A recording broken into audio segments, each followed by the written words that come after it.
Hi again folks, how is all doing? This is an old Hornby Mallard that was sent to me by Matt. He told me that this is a model from his childhood and that he gave it to a friend to convert to DCC, but they made a bit of a pig's ear of it. This is a total non-runner, so we'll shove it into the shed and we'll get a look at the pig's ears. Alrighty ho, let's get a look at this. The locomotive is okay. We've got a buffer missing and that one's a bit broken, but I think we can fix that. It's needing a bit of a clean, but the tender, I've seen some jiggery faffrey in my time, but this one really does take the biscuit. Let's get the endoscope in. So on the underside, we've got a DCC Concepts pickup that's been fitted. I mean, one of these wheels has got traction tyres on it, and you've got the gear right next to that pickup as well. I mean, that's just a no-no. We open this up, there's the DCC socket with an 8-pin blanking plate that's just been fixed on with a load of black tack. It's been fitted with a CD motor. In my experience, Hornby Ringfields don't convert very well with a CD motor, but we'll see. Somebody's disconnected the wire from here. There's a lot of glue in there, and there's a lot of glue on the contact. And they've connected the wires up from the motor to the DCC socket, but the DCC socket is just connected to that pickup. I mean, it's just not going to work. This front wheel is badly bent, so it's maybe been dropped or something at some point as well. So I think what I'll do with this, I mean, it's in a bit of a state, and I'll be honest, I've had been donated this or something. If it had just been given to me as a donation, I'd have probably just chucked it in the spares box. But this is Matt's childhood model, so it'd be nice to get it running again. So I'm going to remove all the DCC gubbins, see if we can connect this connector back up. I might have to drill a wee hole to get a wee screw in there to connect a wire to, and we'll wire up the CD motor. We'll sort that wheel, we'll clean up the wheels on the locomotive and see how it runs. But my experience of CD motors and Hornby Ringfields isn't good. I mean, I've done them and they work, but they tend to make a horrible noise, a sort of horrible whining noise that I really don't like, especially in a steam locomotive. I would rather have the original Ringfield motor noise. So, okay, we'll take this apart and we'll see what we can do. Alright, we'll take this apart, we'll get rid of the DCC gubbins. I'm not a fan of these DCC Concepts pickups. The blades, the wiper blades aren't flexible enough. They're too bendy, they stay in whatever position you put them in. And you don't want that, you want to be able to bend them into position, but for them to be very springy. So if you bend them over, they spring back to where they're supposed to be, whereas these don't. So yeah, they're not going to be very good as pickups, I don't think. You're better off with a wee bit guitar string. Right, hang on, snippers. Let's not mess about here. Get rid of that. Pull that off. Great big piece of black tack.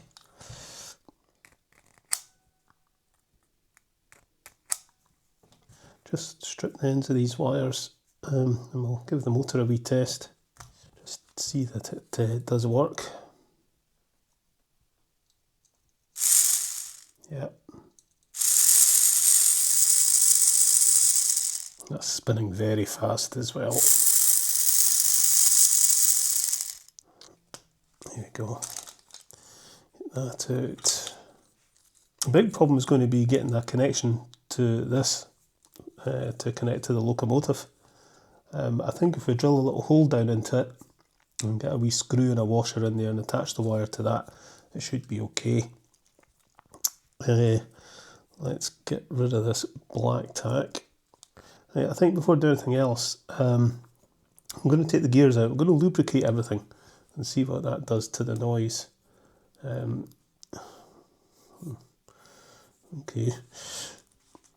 get these gears out because there's pretty much no lubrication in here.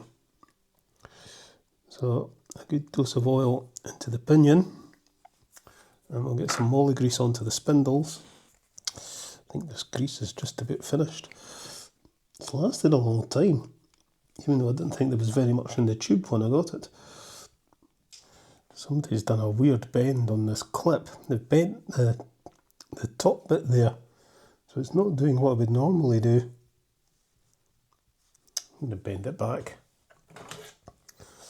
This has been well and truly jiggery faffed. Right, do it like that. And that then goes in like that. That's how it's supposed to be. Right, so with a bit of lubrication,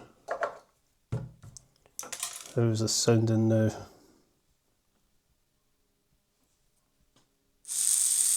That's better. We'll get a wee bit of gear oil on the pinion. That sounds okay. We'll see what it's like under load though, when we get it running on the track. I think I'd like to pull these wheels just to check that the axles are clean, because the wheels are pretty dirty. We'll scoosh out these shafts. There's quite a lot of dirt came out there.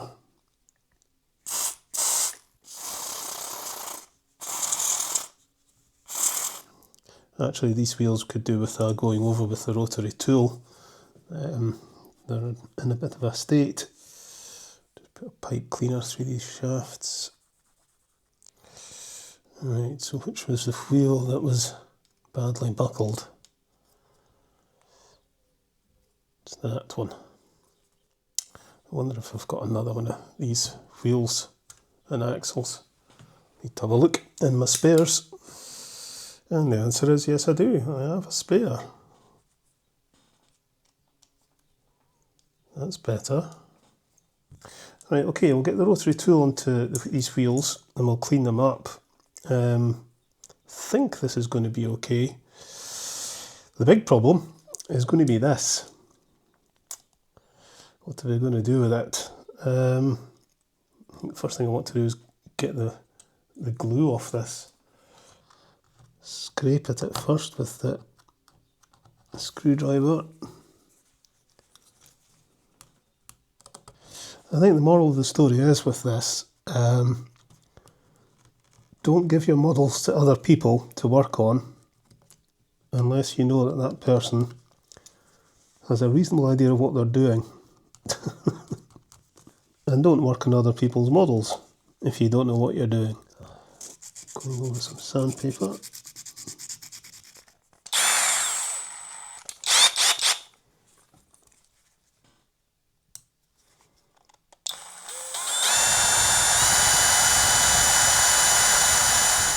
Just put a thread into this hole.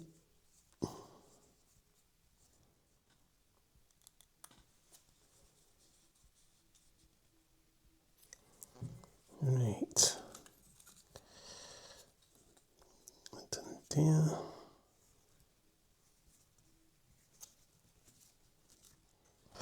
There we go. I think that'll do the trick. So I've managed to screw this terminal into this, so I can attach a wire to there that will then attach to the motor.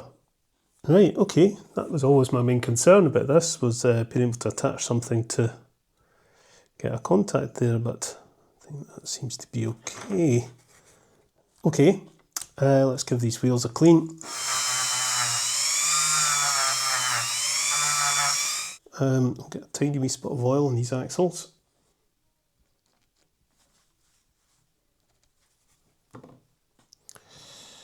Pop them through.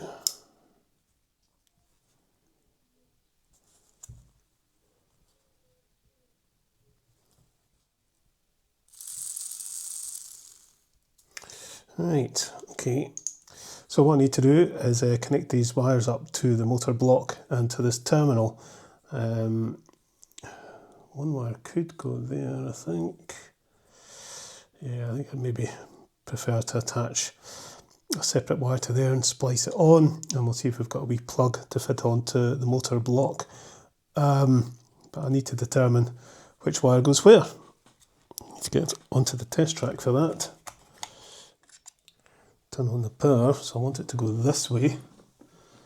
So let's attach the red wire to the body.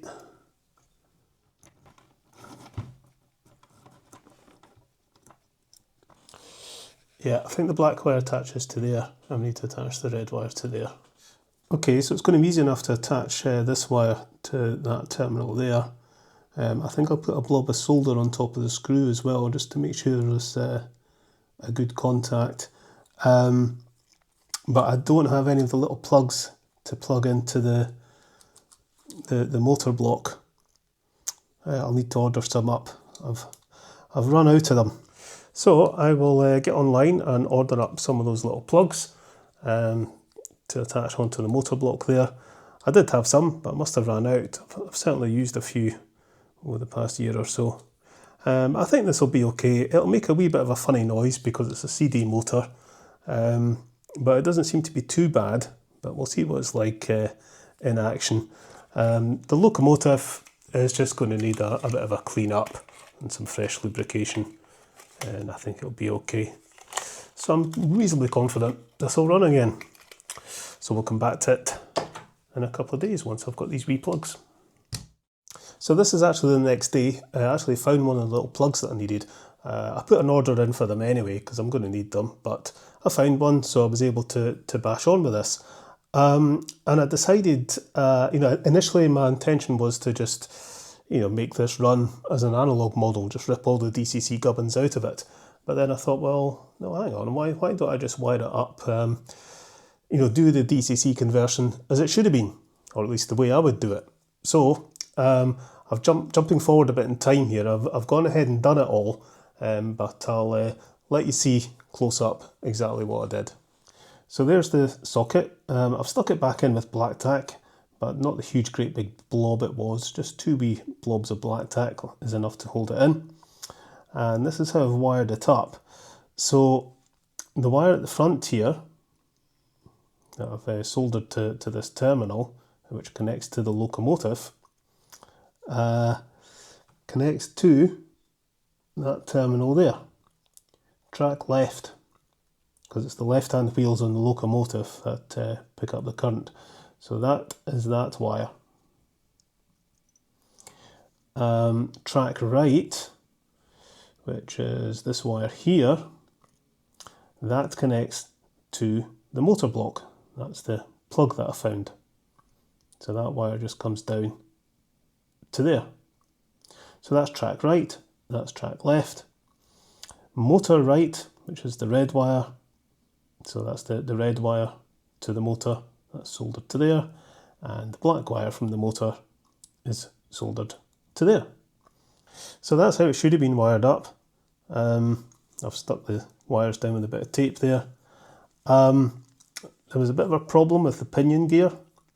You can see here there's a bit of a shoulder on this pinion, and it was bringing the gear too far out, so it wasn't really engaging properly with these gears. So I pulled it off and swapped it round, and that seems to be okay. And I've also had to bend the clip a bit. It was way out of shape and the gears were working loose. So I've reworked that clip, and I think that'll do it. The locomotive, it's all been cleaned out and re-oiled.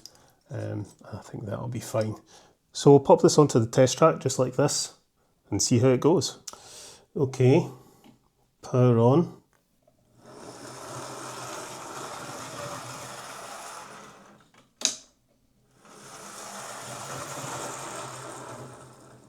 That doesn't seem to be making the horrible whining noise that I've heard come out of CD motors before. It appears to be pulling about 100 milliamps. So, as I said earlier, I've not had any luck with doing CD motor conversions in Hornby ring fields. I think I've done 4, and all but one of them ran okay. One of them just didn't like it at all. But you know, they always ran okay, but they just made a horrible noise, a real high-pitched whining noise, and it sounded to me like the motor was under stress. So yeah, but maybe I've just been unlucky, because this sounds okay, and I don't think this is a, you know, it's not a fancy CD motor, I don't think. It looks just like, I'm not sure which one it is, but yeah, it sounds okay. So, it's maybe something I need to, you know, revisit and try again. Interesting, very interesting. Right, okay. What am I going to do? I think we'll get this cleaned up. So yes, I think we have a success here. I've put a buffer in to the front to replace the one that was missing. We'll give this a wee going over with a dusty brush. It's missing its little whistle at the front, and some window glass on this side. But it's quite an old model, so you expect things like that. Alright, okay, we'll pop this back in.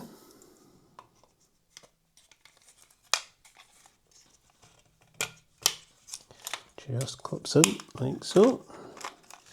And yeah, I think we'll just, a couple of wee blobs of black tack just to keep this tender body on will do the trick.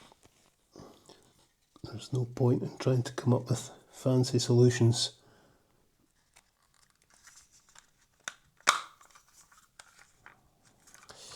There we go.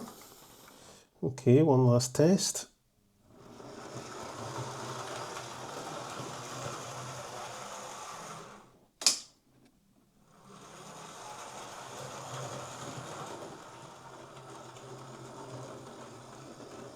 So there we are, that's Matt's Mallard all sorted out. Let's pull it out the shed.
So there we go, that's Matt's pig's ear Mallard sorted.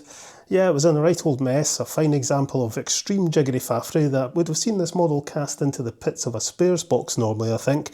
But with a wee bit of bodgery to connect the drawbar connector and a replacement front tender axle plus a rewire of the DCC socket, it's running okay. I'm pleasantly surprised by the relative quietness of the CD motor in this, as I said earlier, my experience of them in Hornby Ringfields is that they make a horrible noise. However, I have to say I don't think this is really an improvement on the old motor, to be honest. It may run quietly and smoothly with a low current draw, but it has pretty poor torque. I really wanted it to pull a rake of my mainline BR Blood and Custards, but it struggled to pull more than 3 of them around the curves.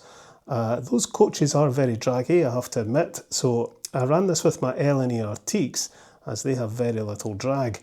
It was a lot better, but it still slowed as it came out of the curves when the load of the coaches is at its maximum. Personally, I'd much rather have the original Ringfield motor, it just has more guts. So I stand by my opinion that Hornby Ringfields don't convert well to CD motors. Lima diesels, yes, absolutely. Everything else, personally, I just wouldn't bother. But there we go, another old A4 back in action. I shall get it packed up and sent back to Matt. Catch you later, folks.